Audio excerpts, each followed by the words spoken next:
প্রিয় বন্ধুরা, আসসালামু আলাইকুম রহমতুল্লাহি ওয়া বারাকাতুহু।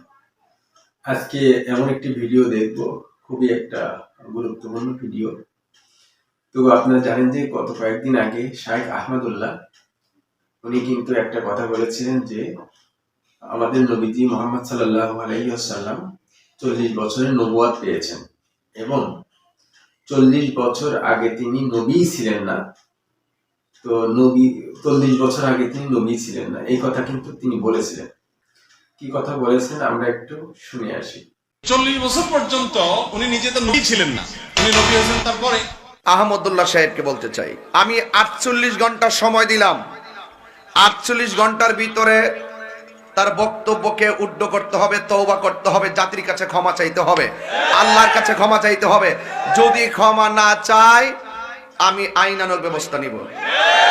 এটা পরিষ্কার কথা। আর আমি যেটা বলি সেটাই করি। সে যা বলেছে সব রেকর্ড আছে এবং দেখতেছি অনেক কিছু কিছু মাওলানারা তার পক্ষে দালালি শুরু করেছে, সত্যকে গোপন করতে শুরু করেছে, তারা খেয়ানত করতে শুরু করেছে। কথা বলেন ঠিক কিনা? যখন আদমের অস্তিত্ব নাই, মাটির অস্তিত্ব নাই, পানির অস্তিত্ব নাই, তখনই আমার নবী নবী ছিলেন, নবী হয়েছিলেন, দুনিয়াতে এসেছেন, নবী হয়ে এসেছেন। নবীর পরে আর কোন নবী আসবে কিয়ামত পর্যন্ত আমার নবীর নবুয়তের ঝান্ডা উঠতেই থাকবে। কথা কোন ঠিক কিনা? দুনিয়াতে সৃষ্টির আগেই আগুন, পানি, লৌহ কলম আর কুরসি, ফেরেশতা, চন্দ্র, সূর্য যা কিছু আছে সব নবী, সব পয়গম্বর, সব রাসূল, সব মানুষ সৃষ্টি হওয়ার আগেই নবী হিসেবে ছিল। দুনিয়াতে এসেছেন, নবী হিসেবে এসেছেন। কিয়ামত তক নবীর নবুয়ত আগেও ছিল, দুনিয়াতে থাকা অবস্থায় ছিল, কিয়ামত পর্যন্ত থাকবে। তা অস্বীকারী বেঈমান, বেঈমান, বেঈমান।